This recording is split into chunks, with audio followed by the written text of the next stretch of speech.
Hidup TV mempersembahkan Oase Rohani Katolik yang dibawakan oleh para imam Keuskupan Agung Jakarta. Selamat menyaksikan.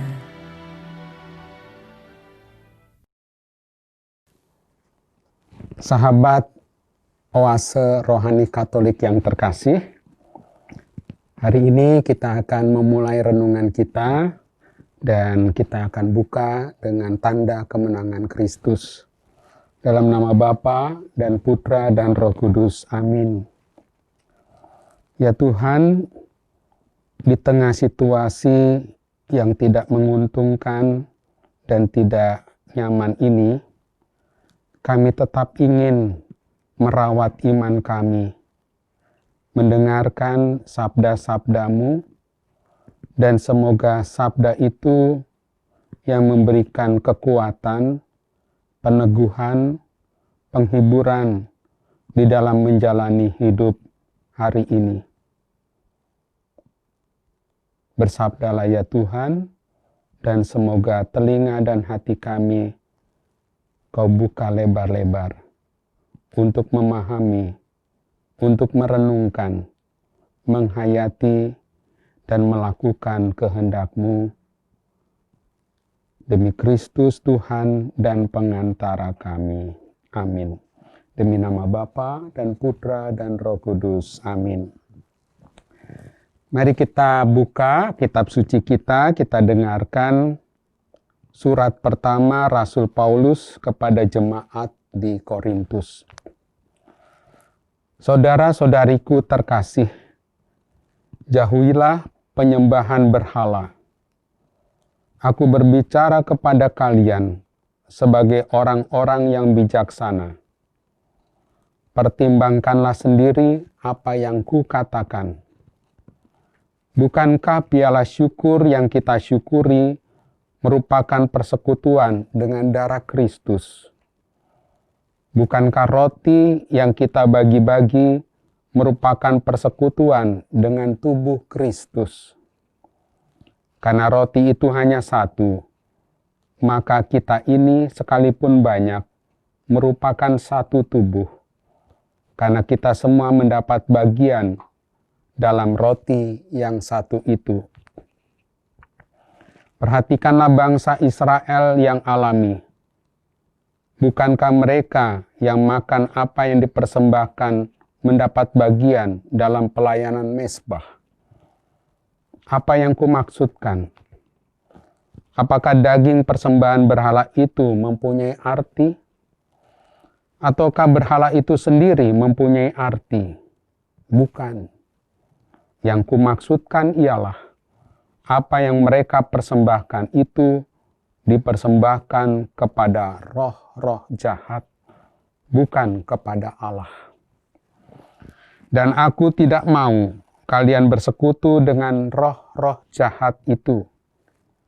Kalian tidak dapat minum dari piala Tuhan dan sekaligus juga dari piala roh-roh jahat.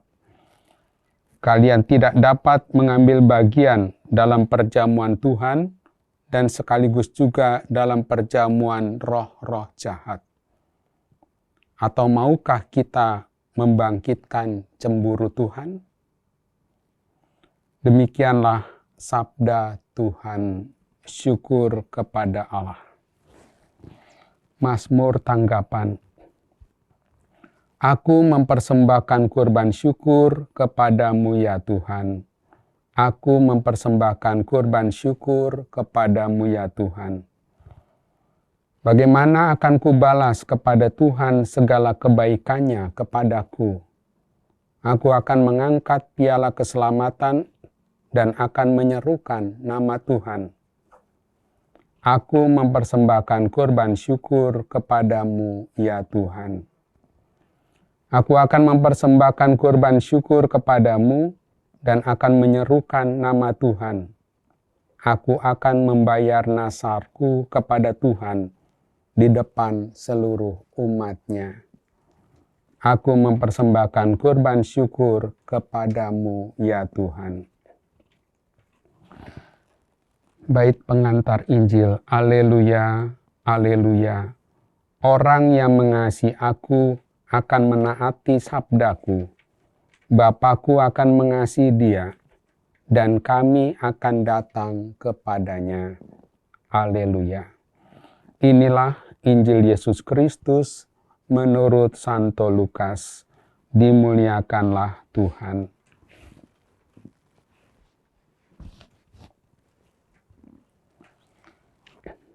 Yesus menyampaikan wejangan ini kepada murid-muridnya. Tidak ada pohon baik yang menghasilkan buah yang tidak baik, dan tidak ada pula pohon tidak baik yang menghasilkan buah baik. Sebab setiap pohon dikenal dari buahnya. Karena dari semak duri orang tidak memetik buah ara, dan dari duri-duri orang tidak memetik buah anggur. Orang yang baik mengeluarkan barang yang baik dari perbendaharaan hatinya yang baik. Tetapi orang jahat mengeluarkan barang yang jahat dari perbendaharaan hatinya yang jahat. Sebab yang diucapkan mulut meluap dari hati. Mengapa kalian berseru kepadaku, Tuhan, Tuhan, padahal kalian tidak melakukan apa yang kukatakan? Setiap orang yang datang kepadaku dan mendengarkan sabdaku serta melakukannya, aku menyatakan dengan siapa ia dapat disamakan. Dia itu sama dengan orang yang mendirikan rumah. Ia menggali dalam-dalam dan meletakkan dasarnya di atas batu. Ketika datang air bah dan banjir melanda rumah itu tidak dapat digoyahkan karena dibangun dengan kokoh. Sebaliknya, barang siapa mendengar sabdaku dan tidak melakukannya, ia sama dengan orang yang mendirikan rumah di atas tanah tanpa dasar. Ketika dilanda banjir, rumah itu segera roboh dan hebatlah kerusakannya. Demikianlah Injil Tuhan, terpujilah Kristus. Sahabat ORK yang terkasih, mari kita merenungkan khususnya bacaan Injil Sabda Tuhan yang kita dengarkan bersama tadi. Injil yang diambil dari Injil Lukas ayat 43 sampai 49. Jadi dalam kitab suci itu ada 2 perikop yang sekaligus dibacakan bersama-sama yang kita dengarkan tadi. Langkah pertama yang ingin saya tawarkan itu adalah kita mau melihat konteksnya, konteks dari Injil ini. Judulnya dalam kitab suci itu adalah pohon dan buahnya. Nah, teks ini ditempatkan oleh Yesus bicara tentang hal yang menghakimi isinya. Mengapa engkau melihat selumbar di dalam mata saudaramu, sedangkan balok di dalam matamu sendiri tidak engkau ketahui? Jadi pohon dan buahnya ini berbingkai kemunafikan atau orang yang suka sekali menyalahkan orang lain, sementara dirinya itu selalu benar. Jadi teks ini kita harus tempatkan di dalam kerangka bingkai kemunafikan orang-orang Farisi dan ahli Taurat itu. Bingkai yang kedua, menurut saya, teks ini harus dibaca dengan kacamata bait pengantar Injil tadi. Isinya, orang yang mengasihi aku akan menaati Bapakku, sabdaku. Bapakku akan mengasihi dia, dan kami akan datang kepadanya. Jadi saudara sahabat Oase Rohani Katolik yang terkasih, untuk memahami teks ini kita harus melihat dua bingkai itu. Bingkai yang pertama tentang kemunafikan, dan bingkai kedua itu adalah orang yang mengasihi aku, ia akan menaati sabda Tuhan. Nah, sekarang mari kita lihat langkah berikut teksnya. Ya, teksnya itu bicara tentang pohon dan buahnya. Ya. Jadi rupa-rupanya agak susah kalau dibaca seperti tadi. Tidak ada pohon baik yang menghasilkan buah yang tidak baik. Dan tidak ada pula pohon yang tidak baik yang menghasilkan buah baik. Ya. Mungkin ya, sabda ini punya maksud demikian, kira-kira demikian. Pohon yang baik itu akan menghasilkan buah yang baik. Sementara pohon yang buruk itu akan menghasilkan buah yang buruk pula. Ya. Nah, pohon yang baik kita bisa membayang-bayangkan kalau di rumah tidak ada pekarangan atau apa, kita bisa membayangkan seperti ini. Jadi pohon baik itu adalah pohon yang subur, ya. Pohon yang buahnya lebat. Ya. Jadi buah yang lebat ini tidak hanya lebat, tetapi buah ini bisa dimakan. Itu maksudnya pohon yang baik. Ya. Berlawanan dengan pohon yang tidak baik. Apakah pohon yang tidak baik itu tidak berbuah? Tidak. Mungkin pohon yang tidak baik juga tetap berbuah. Buahnya banyak bisa. Namun buah itu tidak bisa dimakan. Itulah yang dimaksud dengan pohon yang buruk, maka dia menghasilkan buah yang buruk pula. Dan selanjutnya Yesus itu memberi contoh. Contohnya demikian. Karena dari semak duri orang tidak memetik buah ara.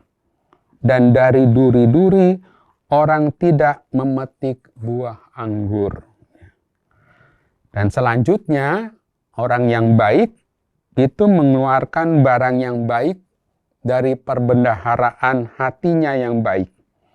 Tetapi orang jahat mengeluarkan barang yang jahat dari perbendaharaan hatinya yang jahat. Sahabat Oase Rohani Katolik yang terkasih. Jadi rupa-rupanya ajaran ini ya ditujukan kepada para murid. Jadi ketika Yesus mengajar, Yesus tidak mengajar pada orang kebanyakan, tetapi khusus kepada para murid. Ya. Artinya apa itu ya? Artinya ya para murid kelompok 12 itu diminta untuk belajar mengenali sesama, mengenali kawan atau lawannya. Bagaimana caranya? Caranya lihat buahnya. Buah-buah kehidupannya. Kalau buahnya baik, kehidupannya baik, maka pohon pun baik. Kalau buahnya buruk, maka pohon pun buruk. Ya. Itu semacam kriteria atau semacam ukuran untuk menilai kawan atau lawan. Ya. Sebab sahabat Oase Rohani Katolik yang baik, yang terkasih, di luaran sana bukan di sini ya, banyak orang nampaknya saleh, ya. Tutur katanya manis, betul manis, ya. Tetapi sesungguhnya hatinya itu busuk, ya. Maka beberapa waktu yang lalu kita mendengar kata koruptor, kata korupsi, ya. Kata dasarnya korupsi itu artinya sungguh busuk, ya, sungguh busuk di dalamnya. Dan itu nampak bisa kelihatan luarnya. Jadi yang diperhatikan itu bukan kata-kata yang saleh, bukan kata-kata yang manis, tetapi yang perlu diperhatikan itu adalah hatinya. Nah, saya mau memperluas ajaran ini berangkat dari pengalaman hidup, dari ajaran khususnya Kardinal John Henry Newman. Ya. Dulu kardinal ini penganut Anglikan, ya, bukan Katolik, tetapi dia pindah masuk ke dalam komunitas gereja Katolik karena dia merasa John Henry Newman, gereja Katolik itu adalah ibu, ya, seorang ibu.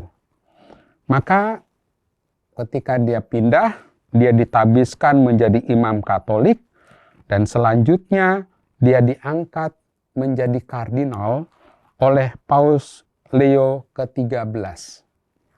Dan 12 September 2019 yang lalu, Paus Fransiskus mengangkatnya, mengkanonisasinya sebagai orang kudus. Dia menjadi orang saleh. Nah, salah satu ajarannya yaitu Kardinal John Henry Newman bicara tentang first principle. Prinsip yang pertama, ya. Jadi prinsip ini, first principle ini tergantung pada pengalaman. Pada aneka prinsip, lingkungan, pribadi, budaya, dan lain sebagainya. Dan tentu saja nanti yang menentukan itu adalah rahmat Allah. Jadi yang saya lihat dari ajaran Kardinal John Henry Newman itu ada dua, yaitu pengalaman kodratiah, dan yang berikut itu adalah pengalaman rahmat Allah. First principle ini seperti kartu domino, ya. Kartu domino yang disusun rapi, dua kartu itu yang didirikan, lalu kalau satu kartu itu dirobohkan, dia akan merobohkan bangunan yang lain. Ya. Itu yang kita sebut atau yang saya sebut sebagai efek domino. Ya. Efek domino dari first principle. Ya. Jadi kira-kira begini, kalau hati kita jujur, maka efek dominonya itu adalah hidup tulus. Jujur, tulus, bertanggung jawab, suka menolong, dan lain sebagainya. Karena apa? Karena prinsip yang pertama itu adalah baik. Maka efeknya, pengaruhnya, luarnya itu juga akan baik. Berbeda sekali dengan kalau prinsip pertamanya, first principle-nya itu adalah iri hati. Ya. Jadi kalau orang yang hatinya iri, maka pengaruhnya, efek dominonya juga bisa muncul tuh. Maka dia suka berbohong, suka menipu, suka merancang kejahatan, hidupnya licik, dan lain sebagainya. Jadi, pohon dan buahnya itu bicara tentang hati yang baik. Ya. Bisa juga hati yang buruk, maka dia akan punya efek luar biasa kepada orang lain. Demikian juga hati yang baik, dia akan punya efek kepada orang lain. Dan itu pengaruhnya akan baik tentu saja. Beberapa waktu yang lalu, sahabat Oase Rohani Katolik yang terkasih saya menonton film Official Secret, ya. Official Secret. Di sana ada tokoh yang namanya Katharine Gun, ya. Dia seorang wanita, dia agen intelijen Inggris.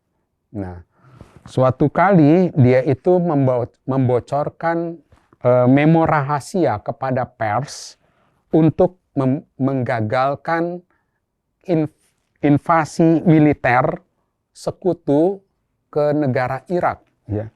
Maret 2003, ya.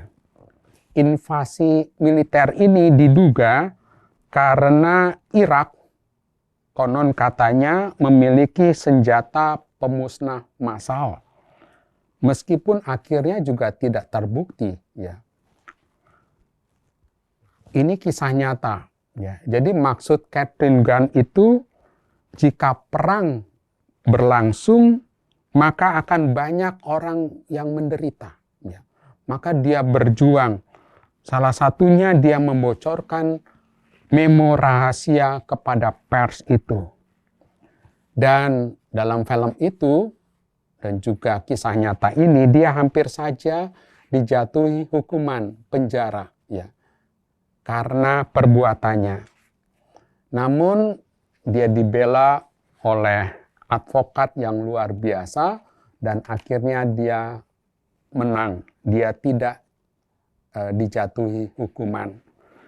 Dan sudah terlanjur dalam film itu bahwa bukan hanya film itu, dalam kisah nyata invasi militer itu berlangsung ke negara Irak. Dan Irak menjadi porak-poranda di sana. Contoh ini, Katharine Gun ini, ketika dia ditanya oleh wartawan lain, apakah kamu kapok? Ya, kapok itu apa ya? Ya, apakah Katharine tidak akan melakukannya lagi? Kemudian dia mengatakan, saya akan tetap melakukan kebenaran. Ya. Coba lihat, perhatikan bahwa Katharine Gun memiliki hati, ya, hati yang baik. Dia tidak ingin peperangan terjadi.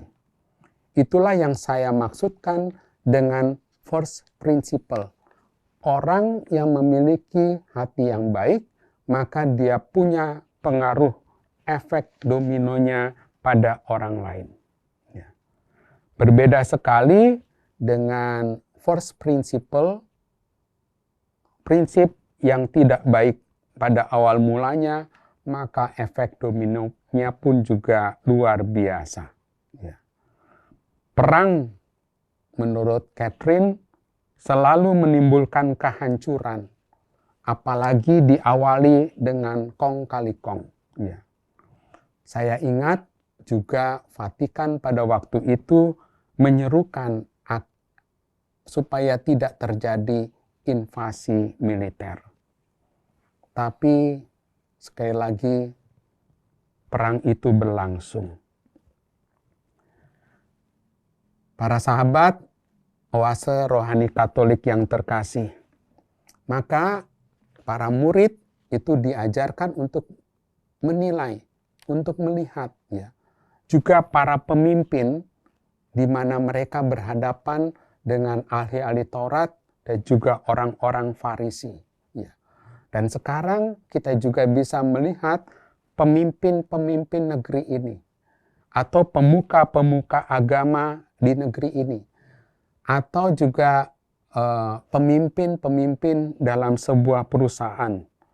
Apakah mereka memiliki first principle yang mana? Ya. Yang baik, yang buruk, yang abu-abu, atau kita bisa melihat apakah orang ini orang nasionalis, apakah ini sektarian, atau terlalu agamis. Ya. Itulah kira-kira yang Yesus ajarkan kepada para murid, ya, mengenai pohon, mengenai buahnya. Ya. Maka kita juga bisa merasakan, ya, manakah pelayan-pelayan yang memang sungguh tulus hati, ya. Atau pelayan-pelayan yang ngejar setoran, istilah saya. Atau pelayan yang terus-menerus mencari pengakuan diri, ya. Kalau pelayan kejar setoran, maka efeknya, efek dominonya, itu adalah dia mencari kelompok atau orang-orang berduit misalnya. Ya. Kalau pelayan yang suka mencari pengakuan diri, ya, maka dia akan mencari masa yang banyak. Jadi kalau sedikit, ya, pelayanannya, orang yang datang misalnya saja, dia akan menjadi tidak semangat. Ya. Maka baik pelayan, pemimpin juga bisa berefleksi dalam hal ini. Dan para murid diajarkan untuk menilai, untuk melihat itu.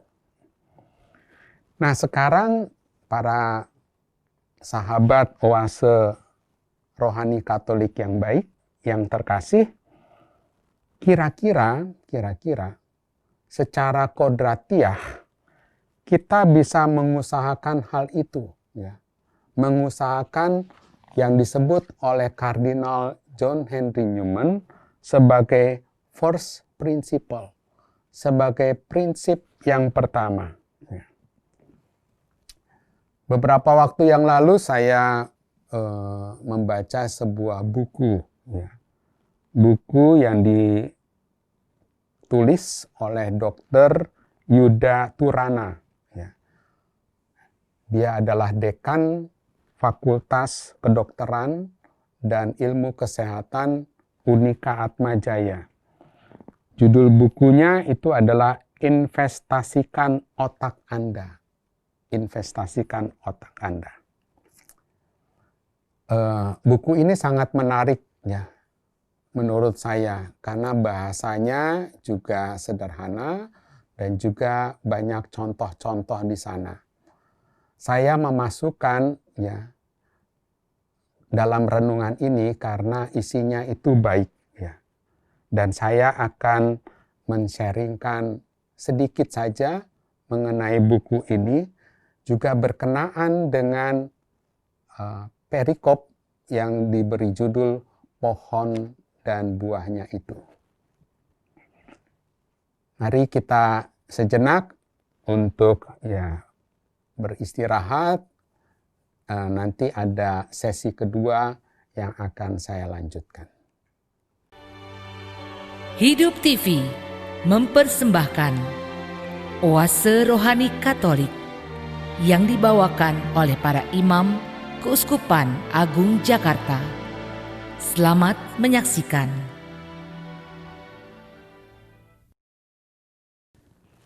Para sahabat Oase Rohani Katolik yang terkasih, kembali kita masuk dalam ruang ini, ruang renungan pada kali ini. Tadi saya sudah mengatakan mengenai first principle, prinsip yang pertama. Dan di akhir sesi pertama, saya sudah menyebutkan ada sebuah buku, ya, Investasikan Otak Anda, yang ditulis oleh Dr. Yuda Turana. Nah, dalam buku itu yang menarik ketika saya membaca, ada fase, ya, usia 0 sampai 3 tahun, itu adalah fase yang amat penting, ya. Para orang tua terkadang itu terlalu sibuk mencari nutrisi yang baik untuk anaknya itu pada usia 0 sampai 3 tahun itu. Padahal nutrisi sebaik apapun, ya, menurut buku itu, hanya sebatas pada pembentukan mielin, ya, itu istilah kedokteran, semacam selubung otak, ya.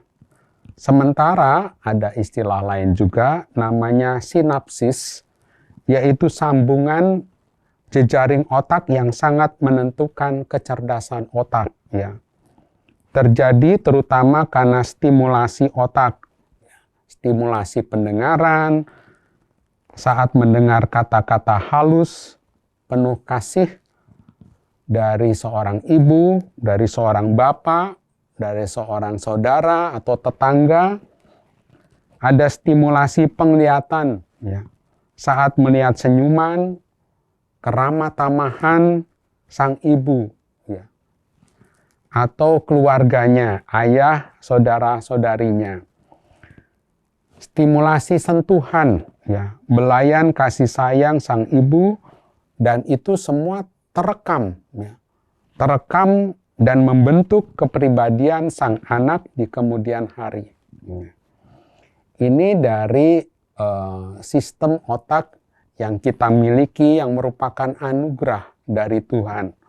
Secara kodratiah, ibu, keluarga itu mengusahakan yang terbaik, nutrisi yang baik, makanan yang baik, dan tentu saja air susu ibu.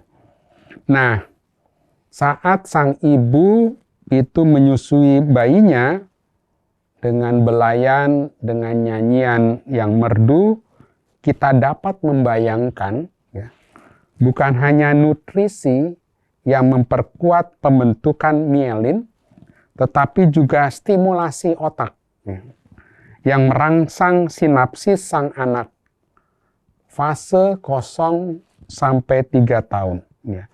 Dan selanjutnya, stimulasi itu akan membentuk karakter anak seperti apa yang diidam-idamkan. Jadi, ya, para sahabat oase rohani Katolik, ya, perhatikanlah anak usia 0 sampai 3 tahun itu. Maka dalam buku itu juga dikatakan kita bisa membayangkan jika anak-anak pada usia ini, ya, dikasih gadget, ya.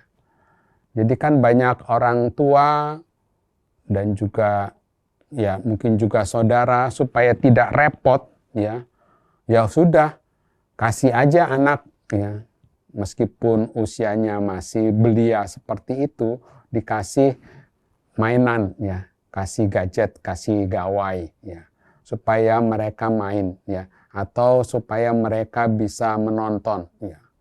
Karena apa? Karena acap kali anak-anak itu dianggap mengganggu kehidupan, ya, kehidupan orang tua. Padahal, ya, pada usia dini itu anak sangat membutuhkan stimulasi dalam otaknya yang merupakan nanti kelak itu menjadi karakter, ya, karakter yang baik.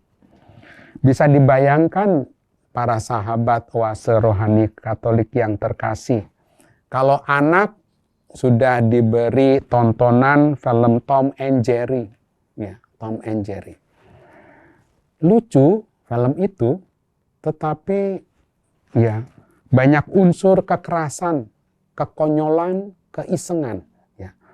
Maka ketika anak, ya, dalam usia 0 sampai 3 tahun terus-menerus nontonnya film Tom and Jerry, ya, bisa dibayangkan ke depannya anak itu akan belajar tentang kekerasan, tentang keisengan yang membahayakan, dan itu dianggap biasa-biasa saja. Karena apa?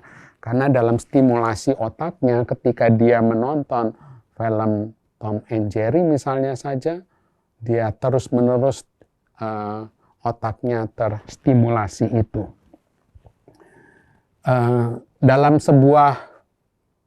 Saya mau sharing dalam sebuah kunjungan keluarga di paroki Alam Sutra, tempat saya tugas sekarang ini, itu saya terkesan dengan seorang anak. Ini sebelum pandemi, ya, jadi ada kunjungan, ya. Anak perempuan ini masih TK, ya, masih TK, ya. Kemudian orang tuanya luar biasa menurut saya. Dia memberitahukan kepada anaknya, "Nak, ya, nanti malam ini Romo dan beberapa orang akan datang ke rumah kita, ya. Romo akan berkenalan dengan kamu, ya. Kemudian malam itu, ya, anak itu meskipun TK belum tidur, ya, belum tidur, dan dia memakai baju sekolah, ya, baju sekolah TK, rapi, ya, rapi sekali, sebagai rasa hormat, ya, atas kedatangan saya dan juga kedatangan tim, ya, seksi kerasulan keluarga pada waktu itu.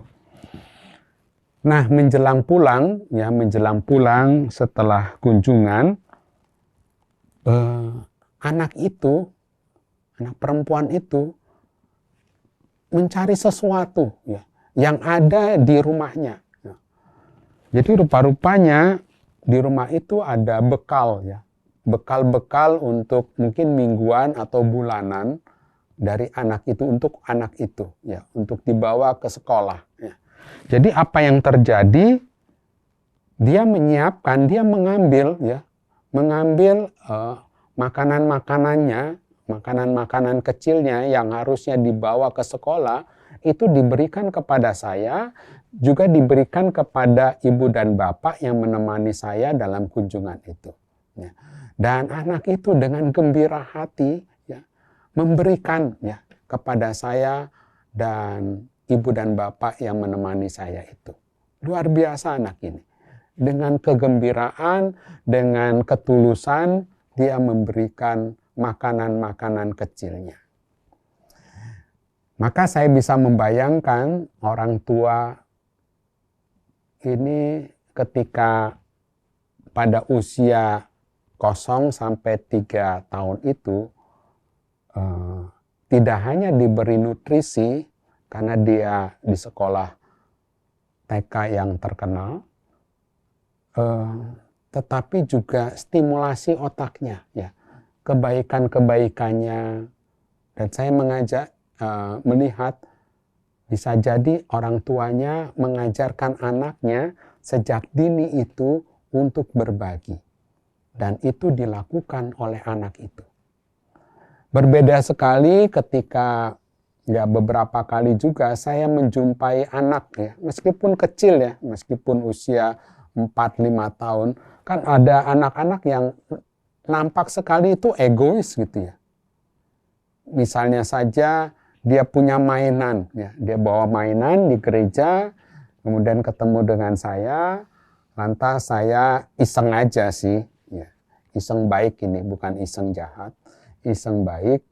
Nah, ya, boleh lihat mainanmu, Romo mau lihat, ya. Tetapi apa yang dilakukan? Dia langsung, ya, enggak boleh, enggak boleh. Ya. Jadi saya membayangkan kalau berkaitan dengan investasi otak, anak ini terbentuk, ya, mulai terbentuk karakternya, ya. Untuk apa? Untuk tidak mau berbagi, ya. Untuk tidak mau berbagi itu. Maka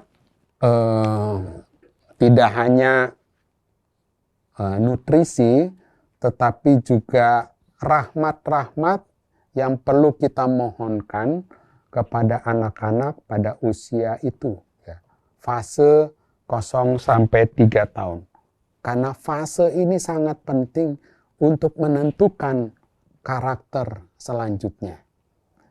Memang sih, ya, rahmat Tuhan kan bisa terjadi dimanapun, ya.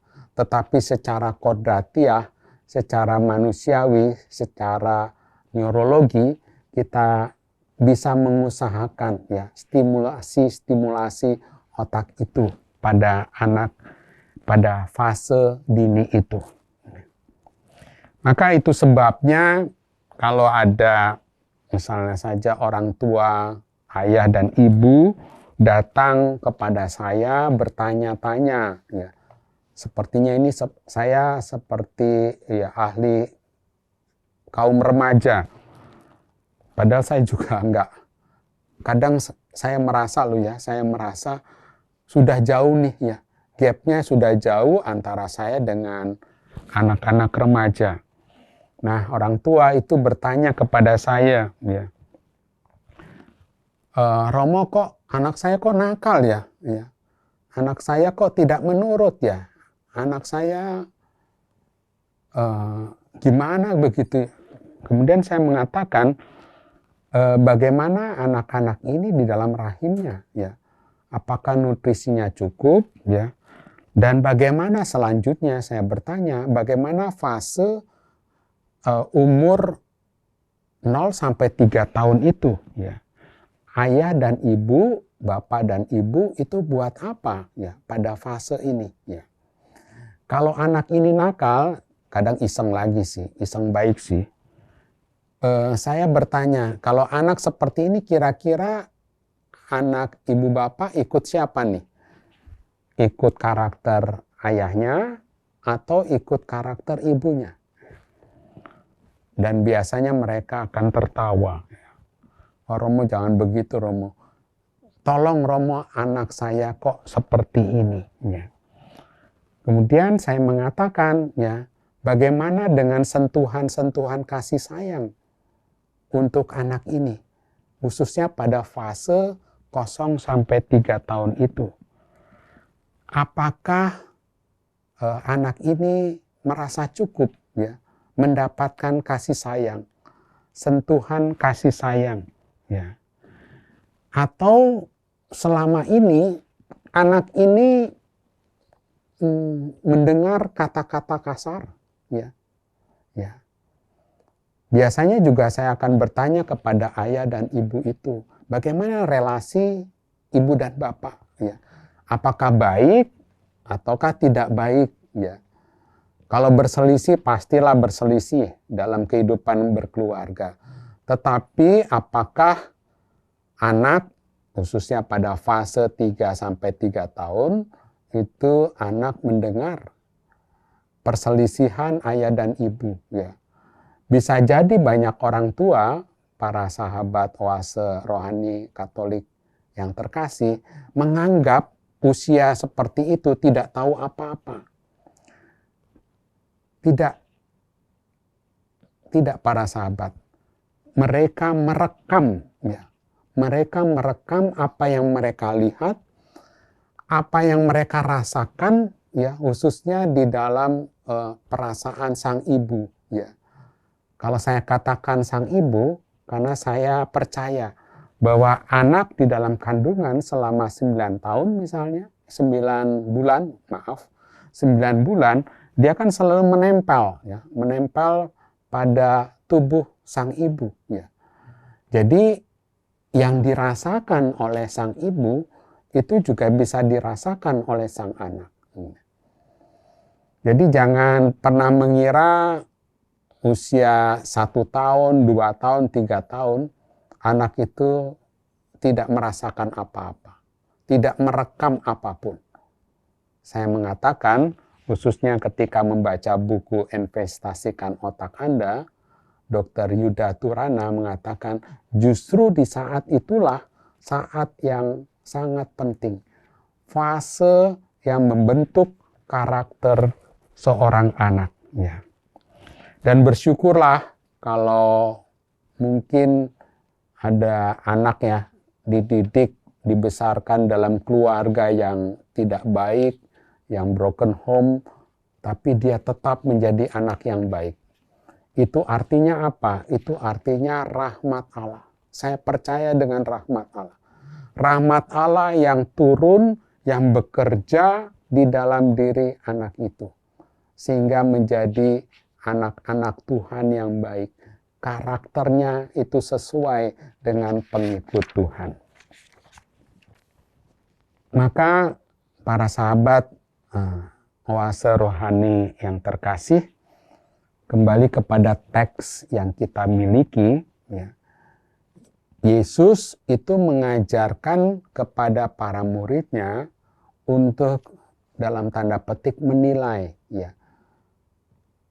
Menilai orang-orang luar, menilai sesamanya, pemimpin-pemimpin, apakah dia punya first principle yang baik. Itu istilahnya John Henry Newman, ya. Atau kalau dalam istilah kedokterannya, apakah sejak dini orang ini dibekali, diberikan sentuhan belas kasih, atau yang direkam pada fase dini itu adalah kekerasan, ya, adalah kemunafikan, adalah sikap iri hati, sikap dengki, ya, sikap bermusuhan satu dengan yang lain.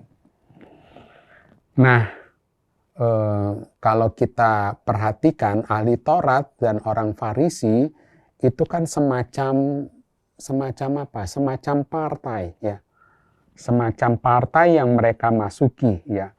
Dan sayangnya partai-partai ini, ya, sehingga seluruh anggotanya itu suka nyinyir, ya, suka membicarakan orang, melihat orang lain itu dari sisi negatif, dari sisi buruknya saja, ya, tidak pernah melihat sisi positifnya. Nah, ahli Taurat dan juga orang Farisi ini ya masuk dalam partai-partai seperti itu. Dan karena ini corporate, ya, ini menjadi semacam budaya dalam partai itu, maka akhirnya pun juga hatinya menjadi jahat, ya, menjadi jahat. Nah, para sahabat oase rohani Katolik yang baik, selanjutnya kita diajak untuk melihat, ya, untuk mendidik, ya, anak-anak kita itu dengan cara mendengarkan, ya, mendengarkan sabda Tuhan, ya.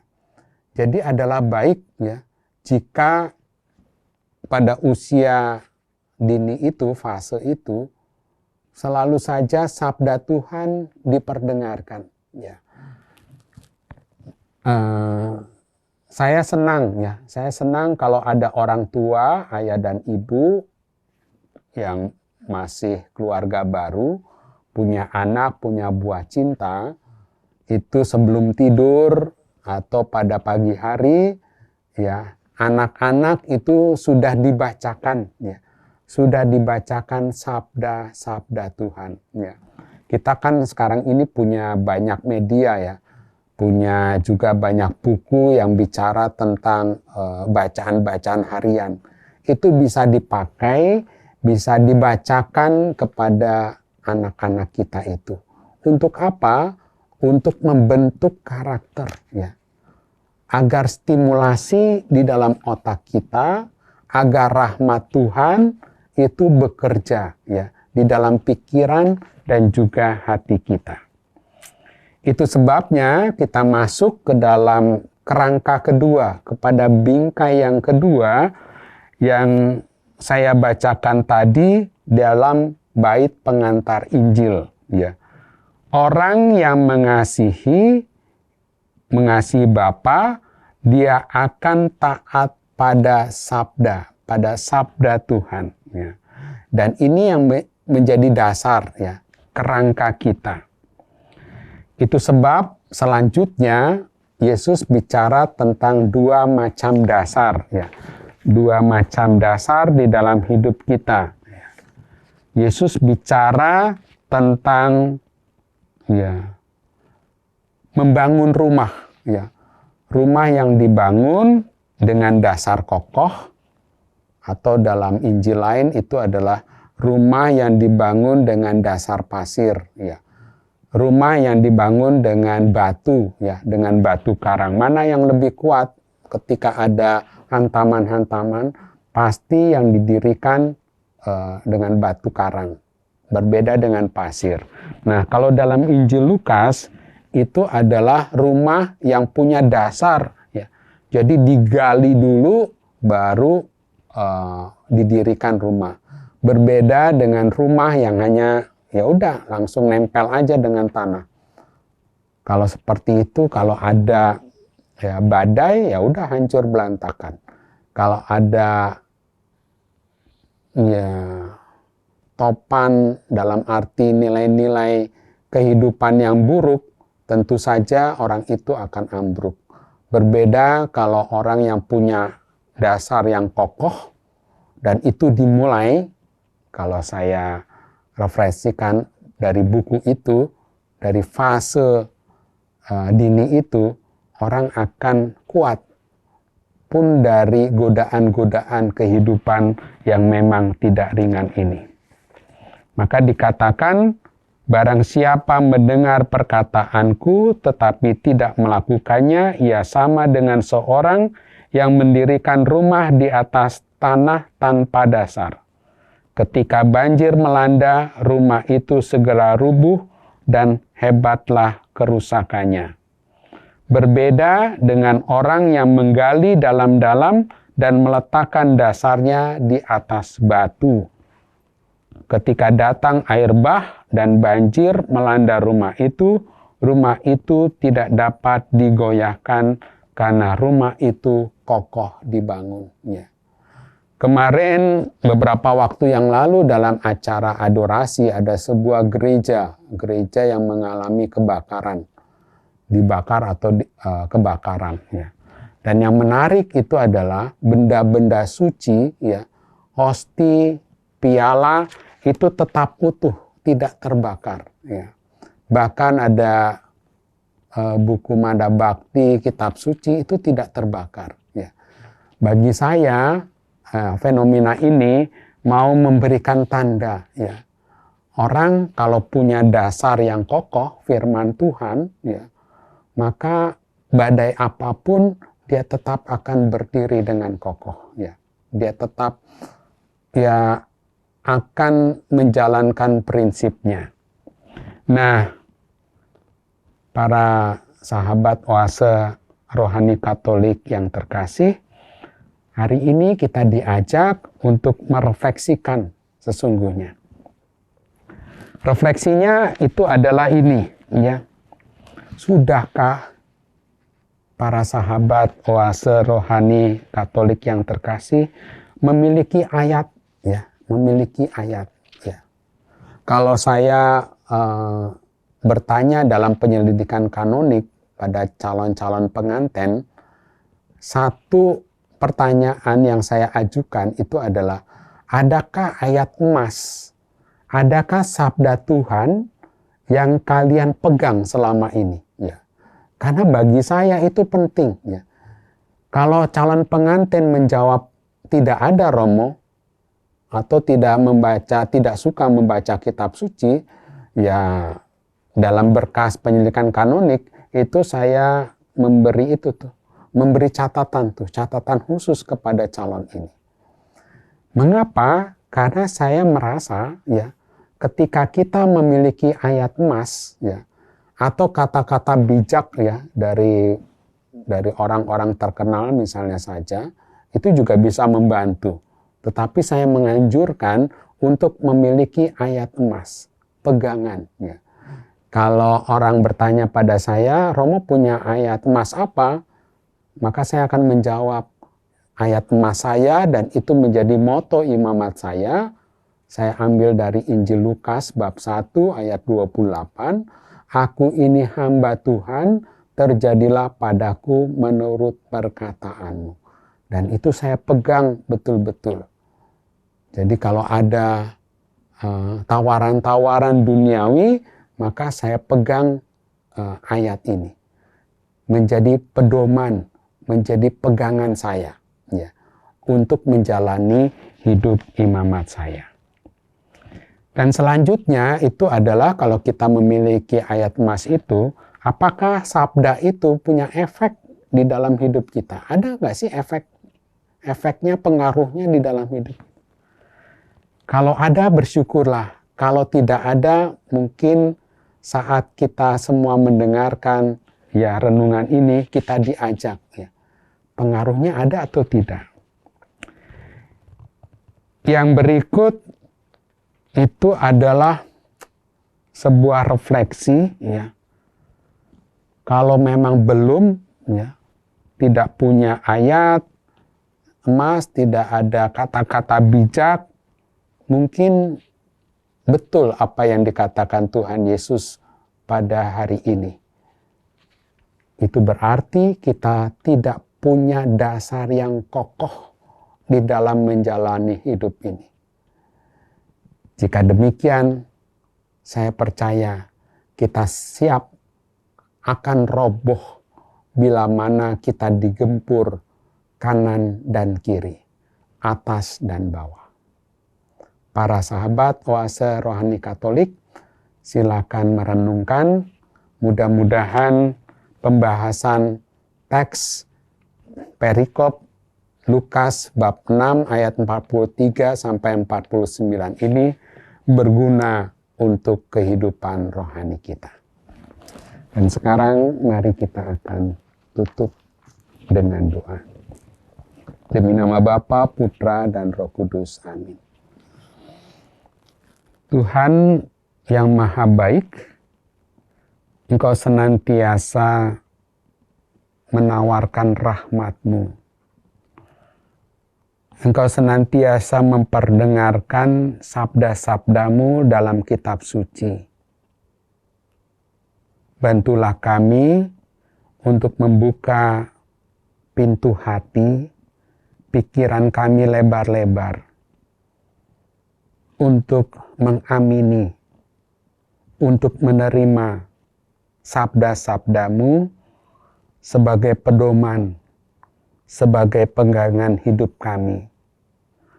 Khususnya dikala kami sedang jatuh terpuruk, ketika kami mengalami kebingungan di dalam mengambil keputusan dan pilihan. Tuhan, terima kasih. Semoga saat-saat ini adalah saat-saat yang berahmat bagi kami. Dan mohon berkat-Mu untuk para sahabat Oase Rohani Katolik yang terkasih. Kau kirimkan berkat-Mu, perlindungan-Mu, penghiburan, dan khususnya kesehatan, dalam nama Bapa dan Putra dan Roh Kudus. Amin. Demikianlah Oase Rohani Katolik yang dibawakan oleh para imam Keuskupan Agung Jakarta. Tuhan memberkati.